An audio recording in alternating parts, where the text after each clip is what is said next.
اور ضرور ہم تمہیں آزمائیں گے، کچھ ڈر اور بھوک سے، اور کچھ مالوں اور جانوں اور پھلوں کی کمی سے، اور خوشخبری سناؤ، سبحان اللہ، اور خوشخبری سناؤ ان صبر والوں کو۔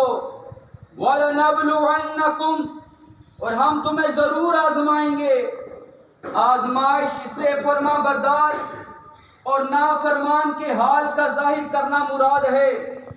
امام شافعی رحمۃ اللہ تعالی علیہ کے بقول، خوف سے اللہ تعالیٰ کا ڈر، بھوک سے رمضان کے روزے، مالوں کی کمی سے صدقہ و زکوٰۃ و صدقات دینا، جانوں کی کمی سے امراض کے ذریعے اموات ہونا، پھلوں کی کمی سے اولاد کی موت مراد ہے، کیونکہ اولاد دل کا پھل ہوتی ہے، جیسا کہ حدیث شریف میں ہے۔ سرکار دو عالم صلی اللہ علیہ وآلہ وسلم نے ارشاد فرمایا، جب کسی بندے کا بچہ مرتا ہے تو اللہ تعالیٰ فرشتوں سے فرماتا ہے، تم نے میرے بندے کے بچے کی روح قبض کی؟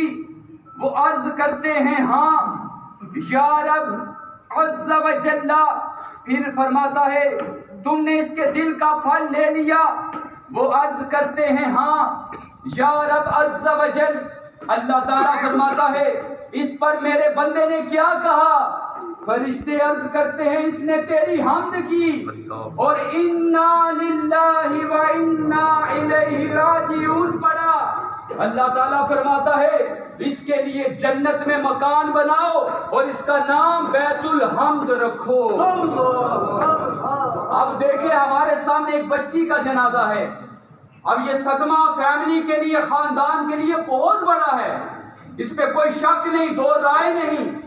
اس میں جب انسان کا نکاح ہوتا ہے تو یہ رشتہ ایکسپینڈ ہو جاتا ہے، رشتہ بڑھ جاتا ہے، دادا دادی کا رشتہ، نانا نانی کا رشتہ، چاچو تایا کا رشتہ، یہ بہت بڑا ایکسپینڈ، پھوپھیاں، خالائیں، رشتہ خاندان نکاح کے بعد اتنا ایکسپینڈ ہو جاتا ہے، اور یہ غم بھی بڑھ جاتا ہے، یہ صدمہ بھی بڑھ جاتا ہے۔